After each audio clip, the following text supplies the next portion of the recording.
All right, all right, all right. We're live. Give it a second. Let's see who's logging on.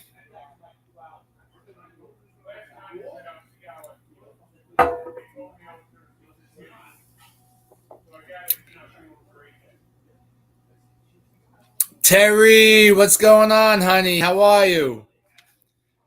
Thanks for logging on, Terry. Appreciate that. All right, we got Scott Tobias. What's up, buddy? How you feeling? Look at us. We got 6 people. Miss McGowan. What is going on, buddy? All right, here we go.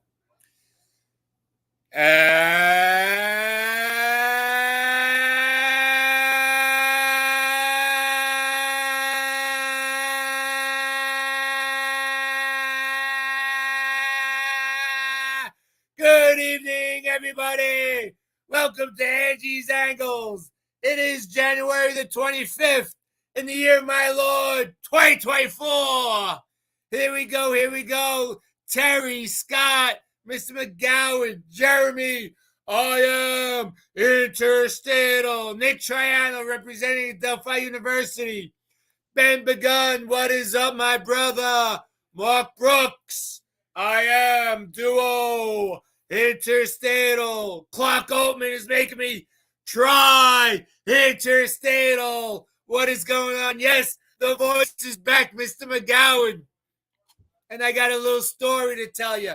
But first things first, shout out to my good friend Ben Begun. I had a little laptop issue.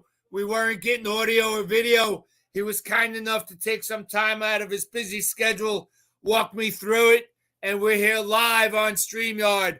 If you know what I mean.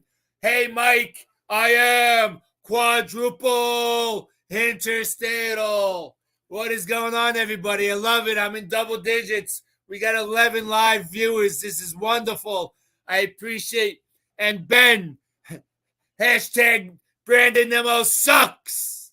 Thank you, Clark. I'm actually feeling very good. Let's go right into the story. Yesterday, all day yesterday, it was the worst that I felt post-surgery. Today is 5 weeks post-op. Yesterday, I came home, splitting headache, neck all frozen up. I wasn't feeling good. I was getting a little concerned, right? So I went to bed. I said, what's going on? This can't possibly be. I wake up this morning. It was like I never had surgery. My neck is 100%. The stiffness is gone. No headache. Danica, hey. How are you, honey? What's going on? Take it easy, Clark, with the Brett Cecil nonsense. So we're going to have a little post Hall of Fame conversation this evening. I've got my opinions. My prayers were answered, and we're going to get that out in a minute. Oh, I'm sorry, Mr. McGowan. I know you like to see the torch.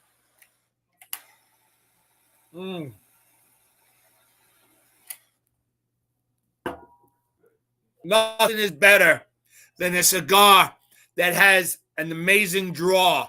As soon as you inhale, the smoke comes through the cigar. There's no hesitation. It works just fine. I'm smoking right now tonight. It's a Don Pepin Garcia. It's a Cuban classic. So, yeah, fire in the hole, Mr. McGowan. Yes, it's remarkable. 5 weeks post-op. I feel like a new man. I've really recovered from the operation.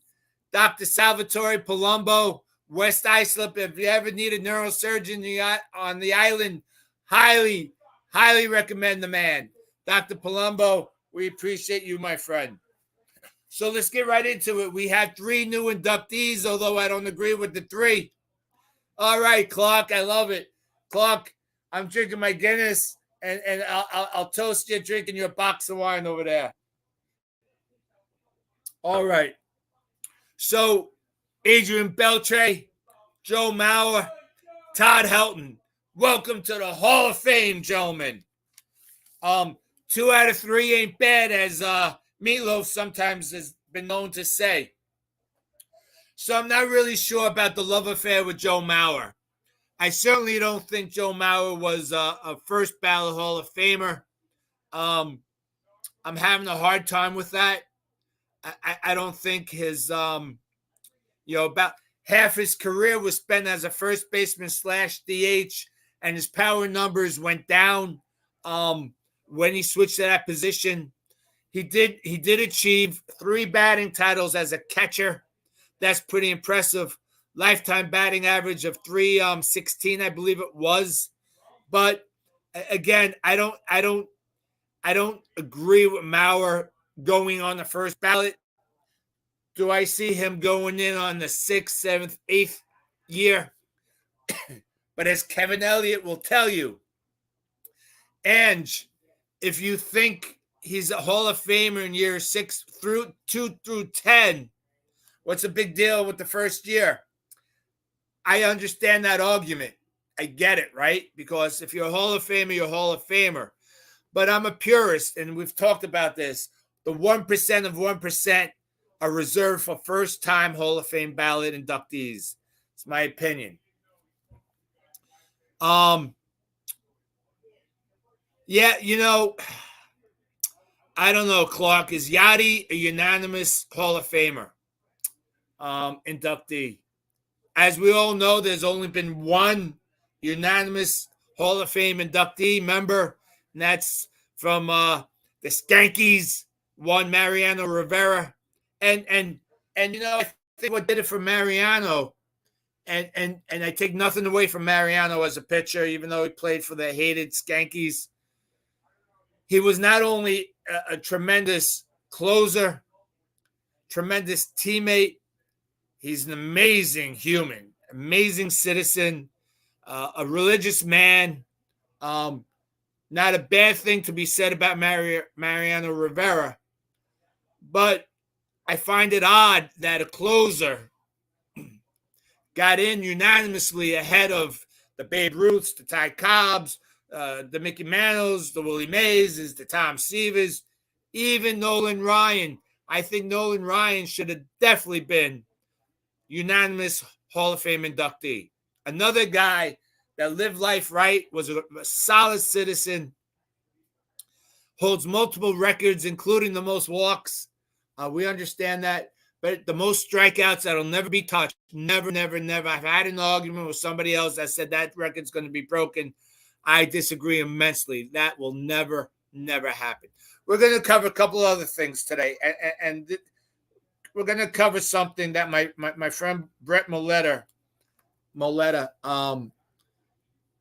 he made me think, right? He's a thinking man, and he makes me think. He's the one that opened my eyes to the financial side of baseball, because I never, ever, ever did that. David Silberg, stop. Lenny Dykstra could be in the Hall of Fame of dumb shits. I mean, the guy was a talented ball player, and he exuded confidence and cockiness, but he's not a Hall of Fame. So, Clark, your argument for Yachty, 1,000% first ballot Hall of Famer, 1,000%. I'll buy into that. However, I don't think he's unanimous. I'm sorry. I don't see it. I know, Dave. I know it was a joke. Lenny's an absolute mess. But Clark Moletta asked me a question the other day. He says, is baseball, now the way that the contracts are going, the way that these ball players are selfish to an extent, and I'm not going to generalize that, right? I don't think all ball players are selfish. You hear a lot of feel-good stories about, Make-A-Wish foundations that these ball players take part in and make some of these kids, their short lives, unfortunately, very memorable. There are a lot of good ball players. but we tend to start to gravitate towards the selfish ones because those are the headliners.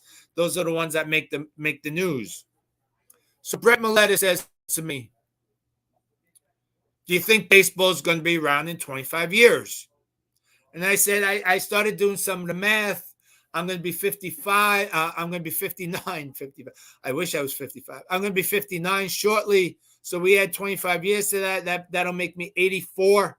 God willing, the good Lord willing, that I'll still be here. So I said, I hope for my sake that baseball is still going to be. Hey, Tom, what's going on? Thank you, brother.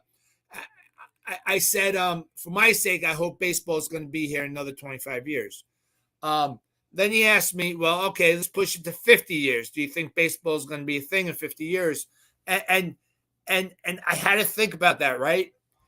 And then I came back to him. I said, I hope humanity is going to be around in 50 years, because the way we're headed as a society, it's very downtrodden.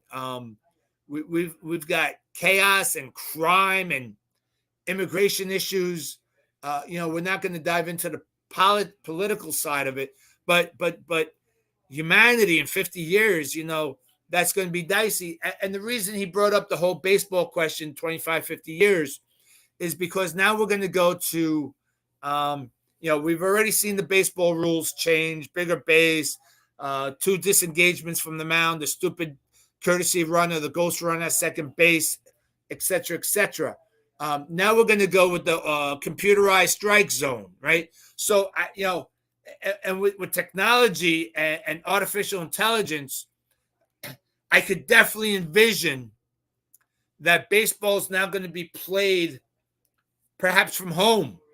You're going to be able to use a controller and control the player, quote unquote, or perhaps they're not even going to show up, and it's all going to be computer generated. Hey, James Krause is in the house. What's going on, James? How you feeling?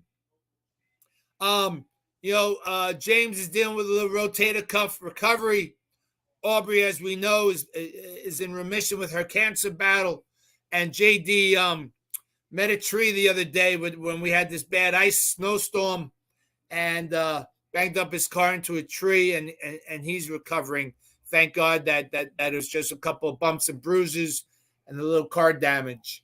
The pictures that James shared was pretty intense on the car. Thank God it was a front end. Thank God it was a bigger car. It was a Jeep or SUV, looked like, so that hopefully absorbed a lot of the impact. So let's get right to the Hall of Fame. So those 3 gentlemen got in. Billy Wagner missed it by 5 votes. And here's something that I want to bring attention to. If you're a member of the Baseball Writers Association of America, you have a responsibility to do your duty. Sure, you have no obligation to vote for anybody. You can vote up to 10 people. First time on the ballot, and through year 10, you have to maintain 5% of the vote to remain on the ballot. You need 75% of the vote to make it into a Hall of Fame, et cetera, et cetera. We all know the nuances that the Hall holds accountable to these baseball writers. There were 9 members of the BBWAA that failed to submit a ballot. 9. Why? Would you keep it out in abstention? For what reason? There were qualified players on that ballot. I have no problem Adrian Beltre making it. I don't have a problem. I have a problem with Mauer and Todd Helton. It is my humble opinion that if a player winds up in Colorado, Philadelphia, Cincinnati, hitter-friendly sandboxes, that should not impede or lessen your ability and your greatness that you provided for that team. And Todd Helton was very worthy. Not only was he an amazing offensive machine, he was a dynamite defensive first baseman. Yeah, Clark, it's starting to become the Hall of Very Good, and that's very concerning. But I do think, Clark, that it's not our dad's Hall of Fame where it used to be baseball gods with a lowercase g, who we had to pick from. Now, like you said, it's very good ball players and an occasional superstar. Like Ichiro will make the ballot for the first time next year, and I definitely think Ichiro is first ballot Hall of Fame worthy. Um, I was beyond happy. I was ecstatic that one Gary Sheffield in his 10th and final year of eligibility, going in the real normal way, failed to achieve it. He is admitted use of steroids. He used the cream. He wrote checks to Balco. They were cashed. He claimed ignorance. Well, how'd that work out for Fernando Tatis claiming ignorance, right? Ignorance is no excuse for breaking the law. Not only that, Gary Sheffield is on record saying, yeah, he didn't give a crap, and sometimes he did it on purpose to make errors when he was playing for the Brewers because he hated the Brewers and wanted the hell out of Dodge. And so the Hall of Fame has this integrity clause. Now, we could really have a whole segment on the integrity because I'm sure there's, Mickey Mantle, alcoholic. Whitey Ford, alcoholic. I mean, you got a bunch of guys, that scuffed the ball, that are Hall of Fame, that did this, that did that, womanizers, this and that and that and this. So that part of the integrity criteria has been overlooked for those players. But, right, Clark, you're not kidding. But it's my humble opinion that Babe Ruth, while he ate 53 hot dogs in between innings and came to the park drunk, Mickey Mantle the same, that these guys only hurt themselves and their team, but they found a way to produce under those circumstances. And I'm not making excuses, right? I'm a firm believer in the integrity clause, but when you take a known substance that's illegal, especially when you lie about it, that you never did, a la A-Rod, a la Barry Bonds, Rafael Palmeiro, Brady Anderson, right? You're not worthy to make it into the Hall of Fame under the same guide and auspices that the rest of the players who played the game legit. Now we could get into this diatribe. Well, what about greenies and amphetamines and uppers and this? Well, unfortunately, back in the day when they were popping those pills, they were not a banned substance. So Sosa, right? So McGuire, good, thank you. The list could go on and on and on, and that's baseball's fault. Yeah. So I tell the story. Doc Gooden, how can you not be a Doc Gooden fan being a Met fan like I am? Well, I'll tell you how I'm not a Doc Gooden fan anymore, because he stole that 1986 parade celebration from me because he was strung out in some crack house. At the time they tried to say he was ill, not feeling well, under the weather, etc., etc. But now the story's known where he was. He was in Hempstead in some crack den, strung out. So that that is not that's not acceptable to me. It takes away, unfortunately, from their greatness. Did he perform at an amazing level for X amount of years? Yes, he did. But he's going to pay the price. Obviously, him and Strawberry could have had phenomenal. They had straight paths to the Hall of Fame, but because of their self-indulgence, which then affected their performance, circumvented their admittance to the Hall of Fame. Yeah, Nick, I appreciate that information. Nick is telling us that Darryl and Doc Gooden are having their numbers retired at Citi Field this year. and Brett Milletta, again, wise man that he is, you know, they decided not to do it on the same day. That each having their own day. And the reason for that is because he's telling me that Steve Cohen has a guarantee sellout for those two dates. And I'm starting to understand now. I understand finances. I understand financial business. I'm very good with the P&L. I understand how it works. But the ultimate goal as a baseball owner is to reap as many attendance numbers and people to the ballpark as you possibly can. Mr. McGowan,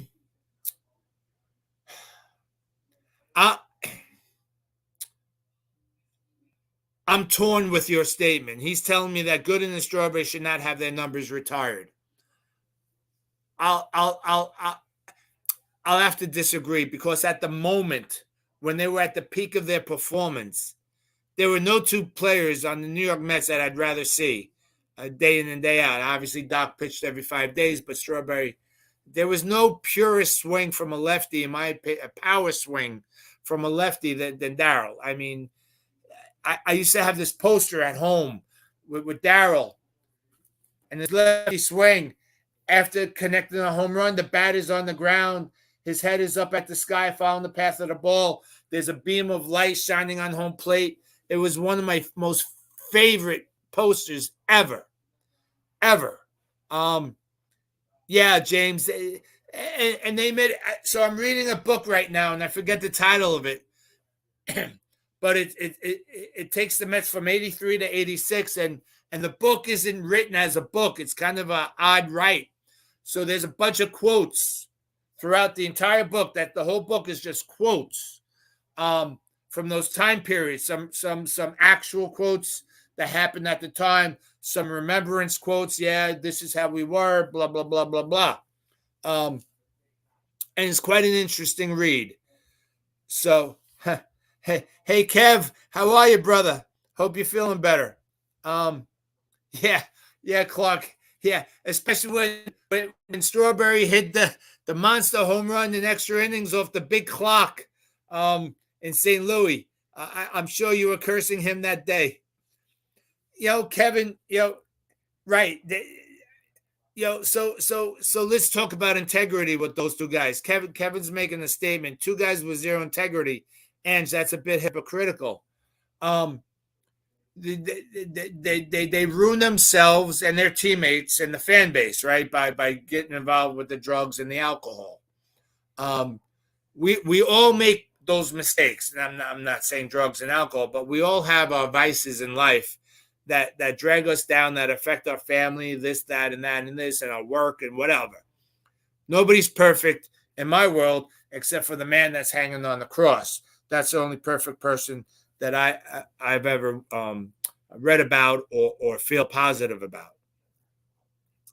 Nick Triano is telling us that sorry, Clark. Nick Triano is telling us that Jock Peterson is going to the Diamondbacks. So Jock Peterson's a good ball player, but I'm very surprised with David Peralta still being available that they didn't bring him back to Arizona, because I really do like David Peralta as a ball player. He had some injuries last year for the Dodgers. Yeah, Kev, agreed. And that is the ultimate. Well, hitting a child, in my opinion, is the ultimate sin. Hitting a woman is the second ultimate sin that a man could commit. So I agree with you, Kevin. And that's and they paid the price. I mean, Doc Gooden is still a mess to this day. Strawberry allegedly has found God. He's a pastor trying to right the ship. So it's hard for me. I have fond memories. I actually had a relationship with Darryl Strawberry back in the day. He'd leave me tickets for the ball game. I worked at Houlihan's at Roosevelt Field. They used to come in. I met a lot of the Mets, and me and Darryl kind of struck up a friendship. So I have a personal connection to him.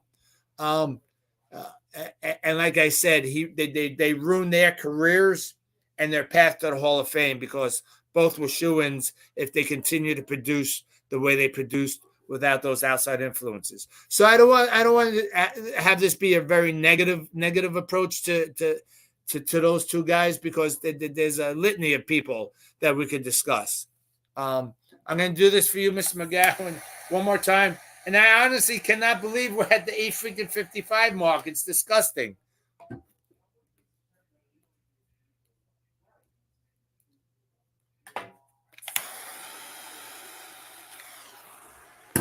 So there we go. Yeah, Nick is telling us that Stearns is sitting on his hands doing nothing. We still got, so what do we got? 19 days?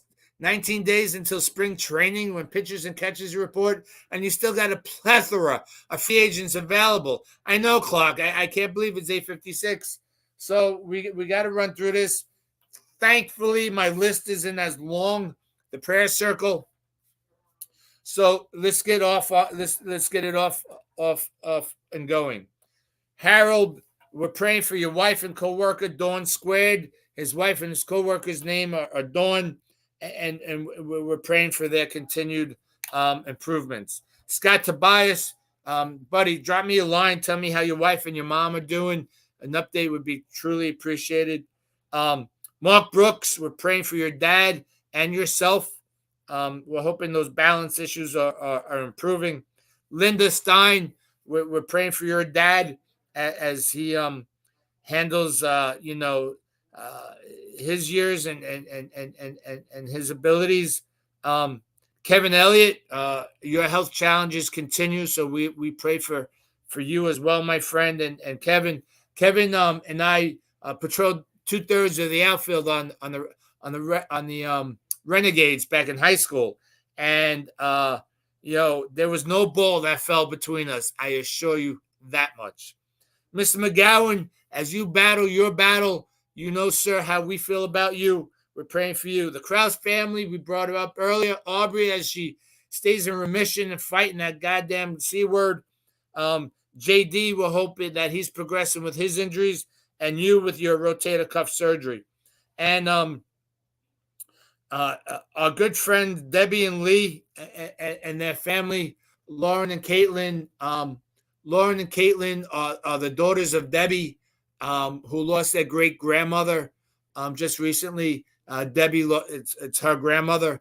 Bob and I will be going to the funeral on Saturday, so we send our condolences. But great grandma, I believe she was 104.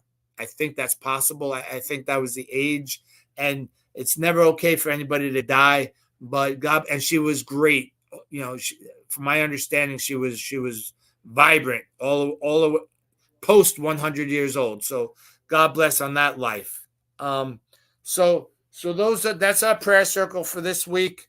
I was able to get it in under the 9 o'clock hour. I'm very happy about that. Drop me a line. Drop me a line how you feel about who got inducted, how you feel about it. I know we had a little, we put out a little poll. So Billy Wagner lost out by 5 votes. Next year's his last and final year, and he deserves it. There's no reason why Billy Wagner doesn't make the Hall of Fame.